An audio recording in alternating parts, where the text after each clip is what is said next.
Bonsoir Felwine Sarr. Bonsoir, Alors, je vais vous laisser le soin de vous présenter vous-même. je m'appelle Felwine Sarr, je suis universitaire et écrivain sénégalais. Très bien. Alors, vous êtes ici au musée Théodore Monod dans le cadre d'un symposium intitulé Sens du lieu, déplacement, replacement, non-placement. À quoi renvoie cette thématique qui me semble assez complexe? En fait, avec la Raw Academy, on a organisé ce symposium qui est d'abord un questionnement sur, on va dire, les modalités d'habiter. Habiter la ville, habiter le monde, habiter le cosmos, habiter les espaces et comment les espaces nous font, nous façonnent, nous produisent et comment aussi nous les affectons. Et je pense que la quête, c'est la quête d'une place juste dans le monde et dans les différents espaces qui font nos mondes. Donc la question de l'architecture et de la ville était au cœur de cette problématique. La question de l'écologie, le rapport avec tout le vivant. La question de notre lien avec les liens intangibles et immatériels. Ça aussi, c'était une question. Et la question de l'hospitalité. Donc nous avons structuré la réflexion sur 4 jours, sur ces 4 axes, et chaque journée est consacrée à l'un des axes. Et qu'est-ce qu'il est attendu de cette rencontre où il y a beaucoup de scientifiques de diverses horizons, je crois? Il y a des scientifiques, il y a des artistes, il y a des activistes, c'est une rencontre transdisciplinaire. C'est déjà de nous poser des questions importantes sur notre habité, sur notre écologie, sur les liens que nous tissons, sur la manière dont nous produisons nos villes, et sur justement prendre du recul et réfléchir à toutes ces questions-là qui ne vont pas de soi. Nous sommes pris dans des grandes dynamiques, dans des infrastructures, dans des superstructures. Nous survivons à l'intérieur. Et je pense que fondamentalement, la question, c'est la question de qu'est-ce que ça signifie bien vivre, vivre avec qui, qu'est-ce que la communauté, qui fait partie, quels sont les liens qu'on produit dans la communauté, comment produire des liens de qualité dans les espaces que nous habitons et comment essayer de contribuer à une vie épanouie sur tous les plans, qui articule justement des relations de qualité avec les différentes composantes avec qui nous vivons. Alors, est-ce qu'il faut repenser la manière dont nous construisons nos villes aujourd'hui et les adapter à notre monde actuel? Absolument, nous devons déjà les adapter à qui nous sommes, à notre manière de faire société. Nous mimons les villes que nous estimons développées. Nous voulons ressembler à Paris, à Dubaï, à Londres. Nous sommes des villes du Sahel, nous sommes des pays de la côte. Nous avons des architectures précises, nous avons des modes d'habitat, nous avons des formes de relations sociales. Nous avons des manières d'occuper les espaces qui doivent se refléter dans la manière dont nous concevons nos villes. L'idée, c'est de ne pas subir le monde, mais de le construire dans l'être acteur. Ça, c'est l'une des choses. L'autre, c'est que les villes africaines, c'est celles qui ont le taux d'urbanisation le plus élevé. C'est celles qui croissent le plus vite. C'est de grands corps organiques pris dans des dynamiques de métamorphose. On aura 471 millions d'urbains bientôt, 50% de la population africaine. Des villes en 2050, on sera 2,2 milliards d'individus devant la Chine et devant l'Inde. Lagos sera la ville la plus peuplée au monde. Et il semblerait qu'on est en train de créer une ville-région qui ira de Lagos à Abidjan. Donc quelque chose d'inédit dans l'histoire de l'humanité. Donc ça veut dire qu'il y aura des questions liées aux voies de communication, à l'eau, à l'écologie, à l'énergie. Et une ville, c'est un lieu que l'on configure pour que des communautés y vivent ensemble au mieux des possibilités de la vie commune. Donc on ne peut pas laisser ces dynamiques se déployer de manière organique. Il faut aussi qu'on les pense, qu'on les réfléchisse, qu'on les infléchisse et qu'on les affecte. Donc c'est aussi ça l'idée. Donc c'est pour ça qu'il y a des architectes, il y a des journalistes, mais il y a aussi des artistes, il y a aussi des universitaires, il y a aussi des activistes, il y a des gens qui viennent de disciplines diverses, dont la pluralité des regards elle est nécessaire pour bien penser nos habitats et la manière dont nous habitons nos lieux. Alors, vous avez évoqué cette grande démographie qui est en perspective pour le monde, pour l'Afrique surtout. À votre avis, est-ce que nos leaders, nos dirigeants ont pris conscience de ça et commencé à réfléchir à 50 ans, je ne sais pas, 70 ans, comment va être notre... C'est souvent notre déficit, la planification, le futur, l'anticipation et la prospective. Souvent, nos leaders sont pris par des urgences qui sont plurielles et multiples et ils font face à une pluralité d'urgences. Ils essaient de résoudre des problèmes qui se posent à eux, là, aujourd'hui, demain, dans les mois à venir. Et ils y consacrent beaucoup de leur temps et de leur énergie.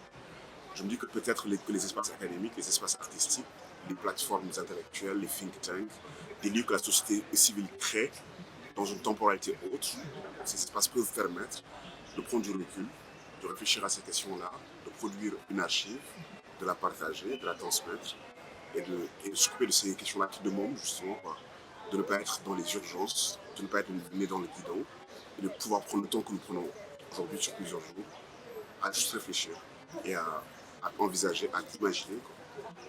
Oui, en parlant de comment est-ce que nous vivons en ville, 10 ans plus tôt, ce que je vois ici à Dakar sur le plan de l'assainissement, ce n'était pas ça. Aujourd'hui, partout, même dans les quartiers résidentiels, je vois des eaux usées qui remontent. Voilà. Est-ce que quelque part, parce qu'on ne peut pas dire qu'il y a eu beaucoup de plus ces années-ci, mais est-ce que quelque part, la manière dont on construit les villes, l'architecture, les plans d'urbanisme n'en sont pas responsables? Je pense qu'il y a bien évidemment une dimension qui revient aux urbanistes et aux architectes. Après, il y a planifier la ville, mais après, il y a le fait aussi que la ville, elle se crée d'en bas, elle se crée de manière organique. La ville, elle est en avance dans nos pays, dans nos villes africaines sur la planification urbaine. Déjà, faudrait-il que celle-ci puisse être respectée. Il y a bien des plans dans des villes que les individus ne respectent pas, et les moyens de les faire respecter étant limités, il y a une partie de la ville qui se crée d'elle-même.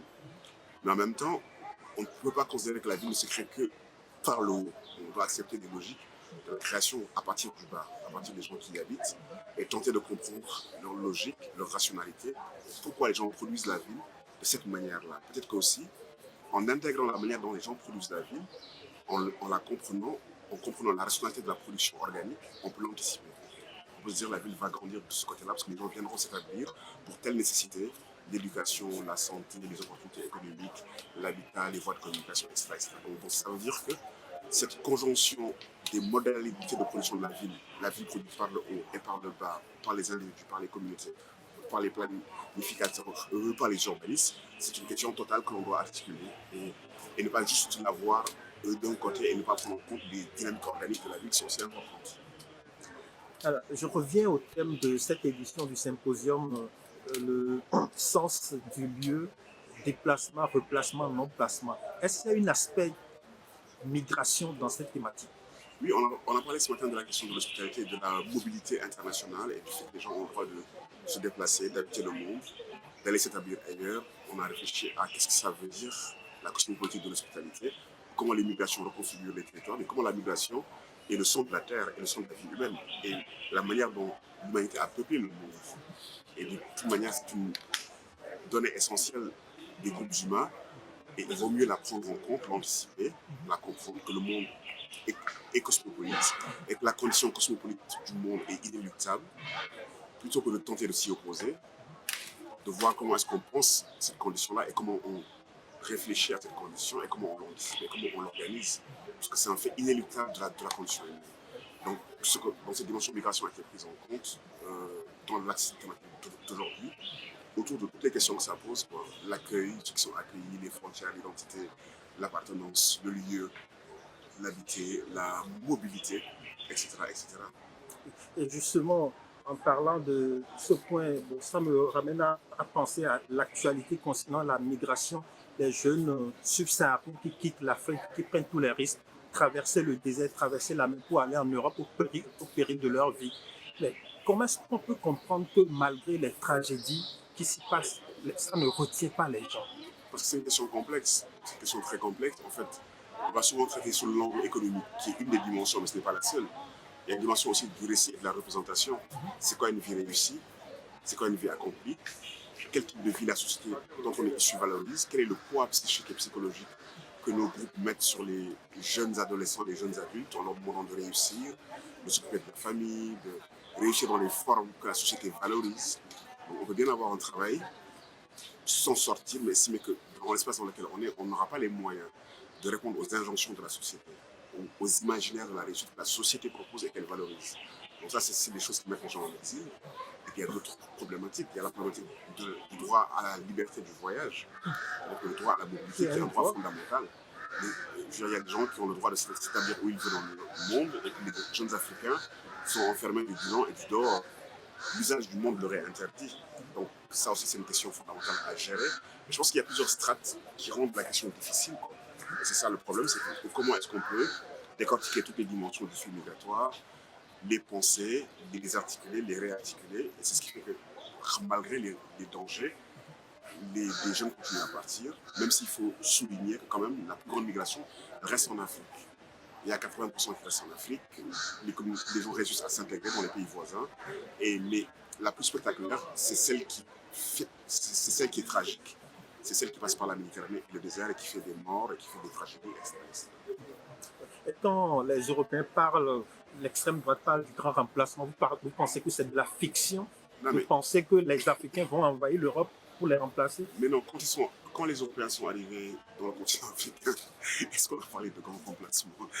Quand nos peuples ont été forcés à des rencontres violentes, et que nos peuples ont dû se réinventer, changer de langue, que certains ont été déportés et sont devenus autres dans d'autres territoires, est-ce que nous avons parlé de grand remplacement? En fait, tout ce que ça dit, c'est la mystique ethnique de la conception de l'humanité.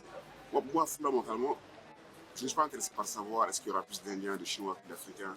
Ce qui m'intéresse, c'est qu'on sera des êtres humains. Et que comment, en tant qu'humains, on habite la planète. Et que notre condition, c'est bien évidemment la rencontre, le métissage, la transformation.